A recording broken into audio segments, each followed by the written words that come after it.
শিং মাছের ঝোল এক একজন এক একভাবে রান্না করে। তো আজকে আমি পেঁপে দিয়ে শিং মাছের ঝোল রান্না করেছি, খেতে মাশাআল্লাহ অনেক মজা হয়েছে। আর শিং মাছের ঝোল কিন্তু পেঁপে দিয়ে এমনিতে একটা হেলদি তরকারি। তো আসসালামু আলাইকুম, কেমন আছেন সবাই? আশা করি অনেক বেশি ভালো আছেন।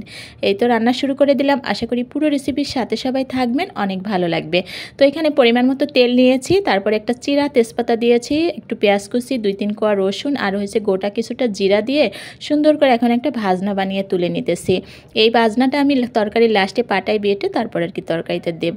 তো যাই হোক, এই তো আমার ভাজনা বাটা হয়ে গেছে। এখন এই তেলের ভিতরে আমি আর একটু তেল বাড়িয়ে দিয়েছি আর 2 টেবিল চামচ পরিমাণ পেঁয়াজটা বাটা দিলাম। এখানে গোটা পেঁয়াজও দেওয়া যায়, তো কিন্তু বেটে দিলাম যাতে করে ঝোলটা খেতে বা দেখতে বেশি ভালো লাগে। পেঁয়াজটা যেহেতু আমি বেটে দিয়েছি এজন্য কিন্তু খুব ভালো করে ভাজতে হবে, তা না হলে কাঁচা কাঁচা একটা গন্ধ থাকবে। তো যাই হোক, ভাজা হয়ে গেছে। এরপর যে একটু আদা রসুন আর একটু জিরা বাটা দিলাম। এখন আবারও সুন্দর করে একটু ভেজে নিয়েছি।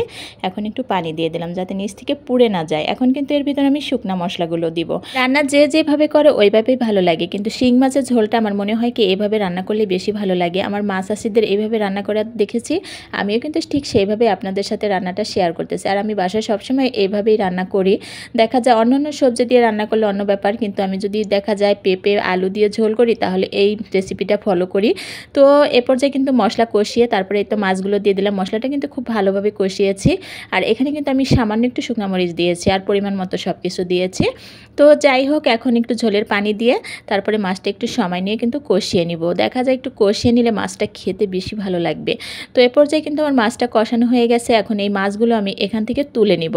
মাছগুলো তুলে এই মশলার ভিতরেই পেঁপে দিয়ে তারপরে পেঁপেটা আমি কষিয়ে নিব। সত্যি কথা বলতে কি, পেঁপে দিয়ে আমার কাছে এই শিং মাছের ঝোলটা খেতে এত ভালো লাগে। অনেকেই কিন্তু শিং মাছ খাইতে চায় না, দেখা যায় খেতে নাকি ভালো লাগে না, গন্ধ লাগে, এটা সেটা অনেক কিছু বলে। আমার কাছে কিন্তু ভালোই লাগে। আমরা সবসময় শিং মাছটা অনেক খাই, দেখা যায় বাসায় সবাই পছন্দ করে। তো এই পর্যায়ে তো আমি কিন্তু এই যে পেঁপেগুলো দিয়েছি, সাথে কিন্তু আমি আলুও দিয়েছি। দেখা যায় আমার বাসায় আবার আলু সবাই পছন্দ করে। তো এই পর্যায়ে যে কয়েকটা কাঁচামরিচ দিয়ে দিলাম একটু চিড়ে। এখন এই তো ঢেকে আমি কিন্তু এটা সিদ্ধ হওয়া পর্যন্ত বা কষানো পর্যন্ত রান্না করে নিয়েছি। অনেকটা সময়ই লাগছে এই পেঁপেটা সিদ্ধ হইতে। তো এ পর্যায়ে তো ঝোলের পানিটা দিয়ে দিলাম, যেহেতু ঝোল করে রান্না করবো এজন্য কিন্তু ঝোলটা একটু বেশি করেই দিলাম। তো এখন কিন্তু আর একটু সময় নিয়ে এই তরকারিটা রান্না করে নিতে হবে। তো এ পর্যায়ে এখন আমি ওই যে কষানো মাছ, এই মাছগুলো দিয়ে আর একটু সময় নিয়ে তরকারিটা রান্না করে নেব। আসলে শিং মাছের ঝোল অনেকে অনেকভাবে রান্না করে। আপুরা, আপনাদের কাছে অনুরোধ রইল, এইভাবে যারা রান্না না করছেন অবশ্যই এইভাবে একটু রান্না করে ট্রাই করে দেখবেন, বাসায় অনেক অনেক ভালো লাগবে। তো ওই যে আমি ভাজনাটা উঠাইছিলাম, সেই ভাজনাটা এখন বেটে তরকারির ভিতরে দিয়ে দিলাম। আর এই ভাজনাটা দেওয়ার পরেই কিন্তু আসল স্বাদ, মানে এটার জন্যই কিন্তু অন্যরকম একটা মজা লাগছে তরকারিটা খেতে। মানে আগের দিনের দাদি নানিদের তরকারির মতো আর কি হয়েছে। তো এ পর্যায়ে কিন্তু তরকারিটা আমার প্রায় হয়ে আসছে।